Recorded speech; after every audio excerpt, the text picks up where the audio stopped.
the timeless past.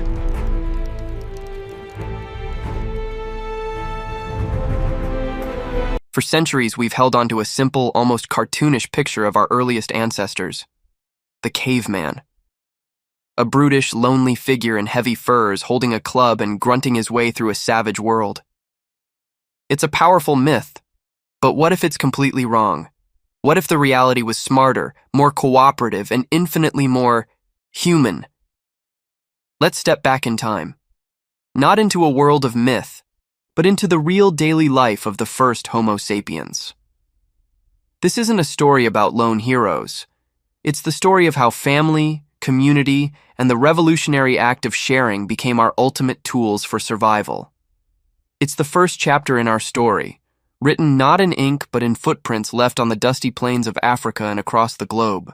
This is the story of how we, against all odds, began the journey that would leave us the planet's last surviving human species, the world of the first humans. To understand their day, you have to understand their world. Forget our predictable seasons and manicured landscapes. The world of our ancestors during the Pleistocene was a place of dramatic, often sudden change. The climate was a wild card, swinging between frigid periods that locked the world in ice and warmer spells that transformed the land. These weren't always slow, creeping changes. Some shifts were rapid enough to force new strategies for survival within just a few generations. Imagine a landscape wilder than anything today. Herds of giant creatures, mammoths, woolly rhinos, and giant deer roamed vast grasslands. They were walking sources of life, offering meat, hides, and bone. But for every giant herbivore, there was a massive predator. Cave lions bigger than their modern cousins, scimitar-toothed cats, and giant hyenas were a constant threat. The world was loud, filled with the sounds of life and the ever-present possibility of death. It was into this world that Homo sapiens emerged around 300,000 years ago in Africa. Physically, they were less imposing than some of their relatives, like the powerfully built Neanderthals. Our ancestors' advantage wasn't brute strength. It was their unique intelligence, their social bonds, and their incredible adaptability. Recent evidence shows they weren't entirely separate from other hominins. They interacted and interbred with groups like Neanderthals and Denisovans, a cultural and genetic exchange that may have helped them adapt to new environments as they spread across the globe. They didn't live in cities or even permanent villages. The basic unit of their world was the small mobile group, maybe 25 to 50 people, a mix of family and close allies. They were nomads, following the animals and the ripening plants. Their homes weren't always deep, dark caves. Rock shelters were valuable real estate, but they also built temporary shelters from wood, mammoth bones, and hides that could be put up and taken down as they moved. This small, tight-knit group was everything. It was their economy, their army, their library of knowledge, and their only shield against a world that was both bountiful and lethal. Survival didn't depend on who was strongest, but on how well the group worked together. Every single day was a testament to that fact. Sunrise, a new day, an ancient struggle. The day starts not with an alarm, but with the first hint of light and the biting chill in the air. An elder is often the first to stir, their body tuned to the rhythms of the night. Their first job is the most important, tending the fire. The hearth is the heart of the camp. It's a living thing, kept alive through the night by a designated watch, a small act of vigilance standing between the sleeping group and the predators that hunt in the dark. The fire gives warmth, cooks food, hardens the tips of wooden spears, and serves as the social center of their world. Letting it die would be a disaster. As the sun's rays hit the land, the camp wakes up. There's no lazy morning routine. The air fills with low murmurs, sleepy coughs, and the cries of infants. Children are precious. With a brutally short life expectancy of maybe 30 to 35 years and high child mortality, every child that survives is a victory for the group, a future hunter, gatherer, or caregiver. The first moments are for assessment. The elders, with their lifetime of experience, scan the sky, reading the clouds and smelling the wind to predict the day's weather. Others check the food supplies. How much dried meat is left? Are the baskets of roots and berries low? Hunger is a familiar feeling, and the group lives on the thin line between having enough and having nothing. This is where their social structure proves its genius. It's a system called cooperative breeding. Unlike other apes, a human mother can't raise her slow-maturing children alone. The entire group helps. An older sibling might soothe a baby, a grandmother might watch a group of toddlers, and an uncle might show a young boy how to read tracks in the dirt.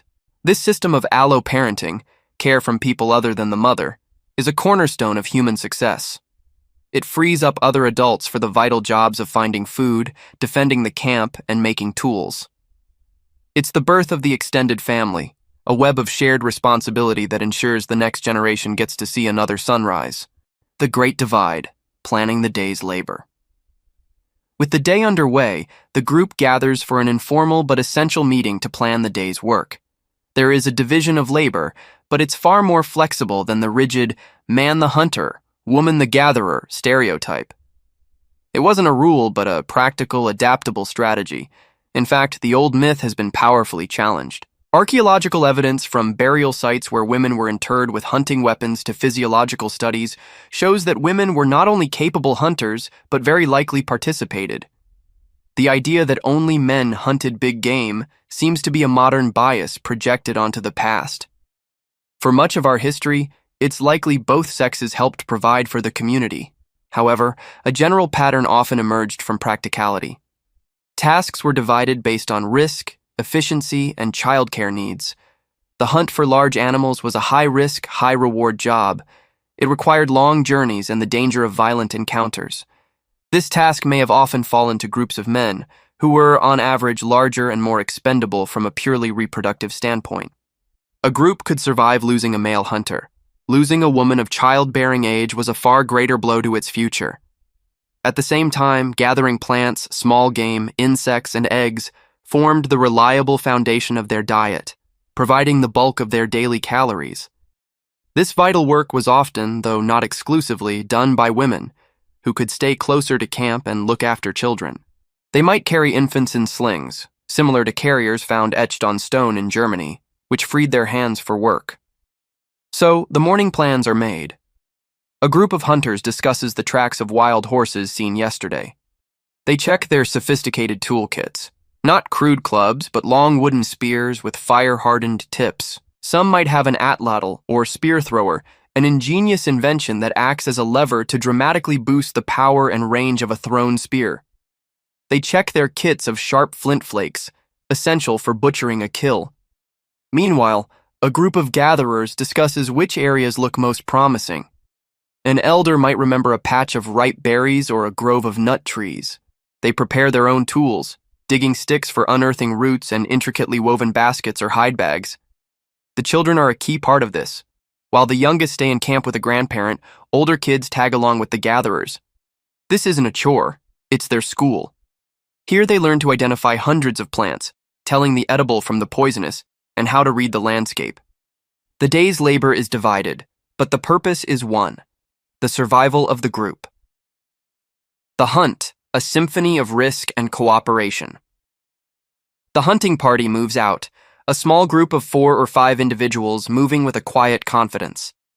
This isn't a chaotic chase, but a calculated intellectual exercise, a testament to their deep understanding of the natural world. Their knowledge is encyclopedic. They can read the story of the land in ways we can no longer imagine. A broken twig, a scuff in the dirt, old animal droppings. Each is a word in a language they read fluently. They know how a herd of bison will move when startled, where a reindeer will seek water, and how the wind carries their scent. This isn't instinct. It's a science, built from data passed down through generations. Patience is their greatest weapon. They might track a herd for hours, even days, shadowing them and learning their rhythms, waiting for the perfect moment. They move efficiently, saving energy for the critical burst of action. Communication is key, but it's often silent. A complex language of hand signals and mimicked bird calls lets them coordinate without alerting their prey. Their target today is a large steppe bison, an animal of immense power. A head-on assault would be suicide. Instead, they use intelligence and teamwork, turning the landscape itself into a weapon. They might subtly guide the herd towards a natural trap, a narrow ravine, a bog, or the edge of a cliff. The climax of the hunt is a symphony of controlled chaos. The hunters burst from their hiding spots, creating panic. Their goal isn't to fight the whole herd, but to isolate one individual, maybe an older or slightly injured animal. They work as a seamless unit, one hunter driving the animal forward while others cut off its escape. The atlatl is a force multiplier, launching a spear with a velocity the arm alone can't match. The spears aren't always meant to kill instantly. A well-placed shot to the flank or hindquarters is designed to wound the animal, slowing it down and causing it to lose blood. This is the moment of greatest danger. A wounded, cornered bison is terrifying. Its horns can disembowel a person in an instant. Its weight can crush bone. Far from camp, a gored leg or a shattered arm is often a death sentence. There's no modern medicine here. An infection from a deep wound is a slow, agonizing way to die, but if they succeed, the reward is huge. The death of the beast is a solemn moment, met not with roars of triumph, but with quiet relief and gratitude. The struggle is over, but the hard work has just begun. The animal is too big to move. Using razor-sharp flint tools, they begin the difficult process of butchering it right there. They skin the animal, saving the hide for clothing or shelter. They expertly separate muscle from bone, taking the best cuts of meat. Nothing is wasted. Large bones will be broken for their rich marrow, and even tendons are saved to be used as cordage. The hunt is a story of risk, but more than that, it's a story of cooperation. No single hunter could do this. Their strength is their ability to trust one another and work toward a common goal. This hunt isn't for personal glory, it's for the community. The meat they carry back will feed everyone, the children, the elders, the gatherers. It is a profound act of collective survival. The gatherers, the foundation of survival. While the hunters are miles away, another equally vital job is underway. The gathering party, mostly women, and a lively escort of children, moves through a different part of the territory. Their work is less dramatic than the hunt, but it's the bedrock of the group's existence. To call them mere gatherers is to undersell their expertise. They are highly skilled botanists, ecologists, and pharmacists. Their minds hold a massive, unwritten database of the local environment. They know which leaves make a soothing tea, which roots must be cooked to remove their toxins, and which berries will be bursting with sweetness. This knowledge is their most important tool, a legacy of information refined over countless generations. Their journey is a purposeful exploration. With a practiced eye, they scan the ground, bushes, and trees. Their tools are simple but effective. A sturdy digging stick pries stubborn roots and tubers from the earth, a reliable source of carbohydrates. They carry woven baskets or hide bags, which slowly fill with the day's harvest. The children aren't just watching, they're learning. They might be tasked with collecting snails from a damp log, bird eggs from a low nest, or handfuls of sweet berries. In doing so, they aren't just helping out. They are absorbing the vast knowledge they'll need as adults. The gentle correction from a mother or an aunt, the shared laugh over a funny-shaped root, this is their classroom. The gatherer's contribution is the steady, reliable counterpoint to the boom or bust nature of hunting. A hunt can fail, a herd can vanish.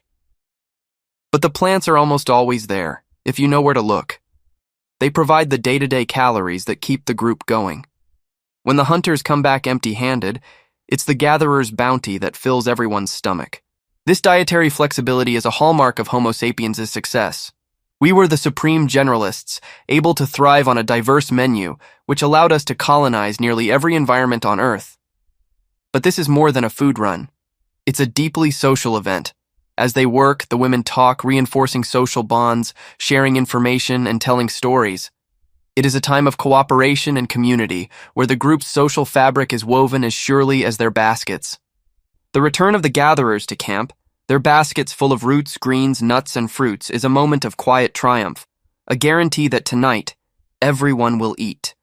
The heart of the camp, industry and community. Back at camp, life doesn't stop.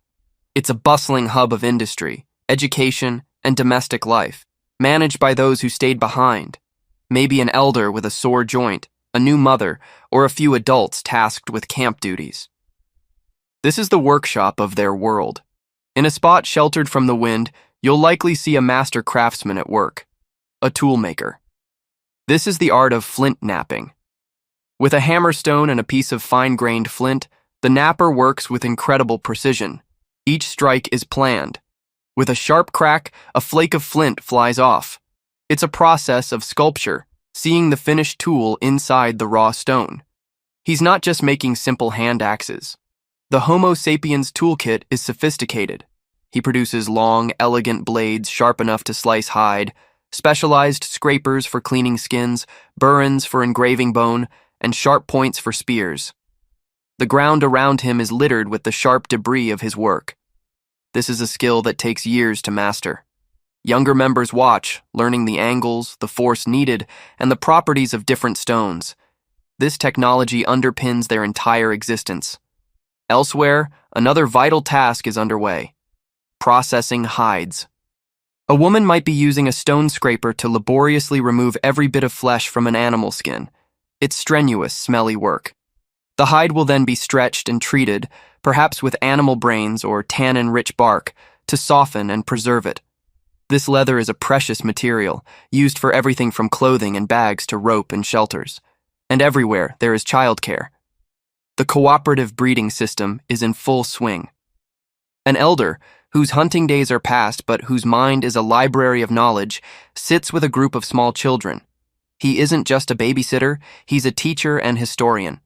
He might be telling a story about the creation of the world or the exploits of an ancestor. These stories aren't just entertainment. They are the group's culture, law, and instruction manual for life. He might show them how to tie a knot or make a toy from wood. These small lessons are the threads connecting the generations. The camp is a place of constant, quiet industry. Mending a torn tunic with a bone needle, grinding ochre for decoration, shaping a wooden bowl, every act is purposeful. There is no separation between work, life, and learning. It is all one seamless, collective effort to maintain a small bubble of human order in the vast wilderness. The return. Sharing the bounty. As the afternoon sun dips low, anticipation builds in the camp. All eyes turn to the paths leading from the hunting and gathering grounds. The return of the foraging parties is the key moment of the day. First, the gatherers arrive, their baskets filled with the reliable bounty of the earth. Their return is met with quiet satisfaction. The food is pooled together, a communal resource ready for the evening meal. Then, a different energy ripples through the camp. A lookout on a high rock lets out a call. The hunters are back. All activity stops as the group watches their approach. Are they walking with the heavy, weary gait of men carrying meat or the downcast slouch of failure? Today, they are successful. The sight of the hunters, stained with effort and carrying large portions of the bison, sends a wave of relief and excitement through the community. This is more than food. It's security. It's a buffer against hunger in the coming days. Now, one of the most defining rituals of their society begins: sharing. The idea of privately owning a large kill like this is completely alien. The bison doesn't belong to the hunters. It belongs to the group. This is the core of their economic system, a profoundly egalitarian sharing economy. The meat is laid out, and an elder or one of the hunters oversees its distribution. This isn't a random process. There are complex, culturally specific rules for how a carcass is divided. Portions are given to each family based on need. A family with more children might get a larger share. Crucially, no one is left out. The toolmaker who stayed behind, the elder who minded the children, the new mother, everyone gets a portion. This act of sharing is the ultimate survival strategy, a form of social insurance. The hunter who is successful today knows that next week he might be the one who's injured or unlucky. His family will still eat because someone else will share. Sharing strengthens social bonds, reduces jealousy, and ensures that the unpredictable windfalls of the hunt benefit everyone. This network of sharing might even extend beyond their immediate band. A large kill could be an occasion for a feast with a neighboring group, a chance to send gifts of meat to strengthen alliances. These alliances are crucial for finding mates outside their small gene pool and for getting help during hard times. The scene is one of collective activity. People worked together to process the meat, some to be cooked for the evening meal, other parts to be cut into strips and smoked or dried for later. It's a moment of shared wealth and security, a powerful affirmation of their identity. We survive together, or not at all. Evening. Fire. Food. And family. As twilight bleeds across the sky, the world outside grows more dangerous. The calls of nocturnal predators echo in the distance. But inside the circle of firelight, a small, vibrant human world comes alive. The fire, once a tool, is now the social and cultural heart of the camp. The smell of roasting meat fills the air. The entire group gathers, drawing close to the warmth and light for the communal meal. Food is passed freely as stories of the day's hunt and gathering are told and retold. The hunters are praised for their skill, the gatherers for their wisdom. It's a time to reinforce the value of every person's contribution. With full bellies and the world's dangers held back by the flames, the focus shifts. This is when their humanity is most apparent. An elder might begin a story, his voice a low rhythm against the crackling fire. The children, eyes wide, listen intently. These are the sacred stories, the myths that explain the world and give their lives meaning. There might be music. Archaeologists have found bone flutes tens of thousands of years old, capable of complex melodies. Someone might tap out a rhythm on a log. There could be dancing, a reenactment of the hunt, or a ritual of thanks. This is also where we see the first glimmer of art. People adorn themselves with necklaces of pierced shells or animal teeth. They mix mineral pigments like red ochre with animal fat to make paint, used to decorate bodies, tools, or the walls of a sacred cave. They carve exquisite miniature figurines from mammoth ivory, like the famous Venus figurines found across Upper Paleolithic Europe, whose exact purpose remains a fascinating mystery. This is a world alive with symbolism. Around the fire, they aren't just surviving, they are creating culture. They use their complex language to share ideas, express emotions, wonder about the stars, mourn their dead, and build a shared identity. The deep sense of belonging, of being part of this small, warm circle of light, is the most powerful force in their world. It's what makes them human. Night, the world of dreams and dangers. The fire burns down to glowing embers. The stories are told, the food is gone. One by one, the group settles down to sleep, huddled together for warmth and security in a tangle of furs and shared humanity. But sleep isn't an escape from danger. The night belongs to the predators. The distant roar of a cave lion or the unnerving laugh of a hyena is a stark reminder that their camp is a tiny island of safety in a vast wilderness. The fire is never left alone. A watch is always set. One or two people stay awake, senses sharp, their job to keep the embers glowing and to listen for any sound of danger. They listen to the breathing of their sleeping family, the whisper of the wind, the noises of the night. Their lonely vigil is the final act of cooperation in a day defined by it. It is a promise from the waking to the sleeping. You are safe. We are here. We are one. In the deep quiet of the Paleolithic night, under a canopy of stars more brilliant than any we can see today, our ancestors dreamed. We'll never know what they dreamed of, but perhaps it was of successful hunts, healthy children, and the spirits of the animals and ancestors. In their sleep, as in their waking hours, their survival rested on the fragile, powerful bonds of the group. Tomorrow the sun will rise, and the struggle, the cooperation, the very act of living will begin again. The sun rises on our ancient family, bringing a new day with the same challenges and the same solutions. This cycle, waking, planning, foraging, sharing, and connecting, was the rhythm of human life for hundreds of thousands of years. It was a story of incredible hardship, but it was not a story of primitive survival. It was a story of profound intelligence, deep social connection, and remarkable adaptability. The first men and women weren't cavemen. They were pioneers of the human spirit. They were expert ecologists, skilled technicians, and keepers of rich oral cultures. They didn't build cities of stone, but societies of trust. Their greatest invention wasn't the spear point, but the act of sharing. Their most powerful tool wasn't the atlatl, but the community. They understood that cooperation wasn't a choice, it was a necessity. This discovery, that in giving you receive, and that the strength of one is magnified by the unity of the group, allowed our species to not only survive the Pleistocene but to thrive. They spread from Africa to every corner of the globe, adapting to frozen tundras and dense rainforests. They were the ultimate survivors because they carried with them the blueprint for success: family, community, and the revolutionary idea that we are all in this together. Every time we share a meal, help a neighbor, or work together to solve a problem, we're echoing the ancient wisdom of our ancestors. They live on in us. Their daily struggle was the crucible in which our humanity was forged. If you found this journey into our distant past as fascinating as we do, please like this video and share it with someone who might also be curious. And don't forget to subscribe for more explorations into the human story. Your support helps us continue to uncover these incredible chapters of our collective history. Thanks for watching.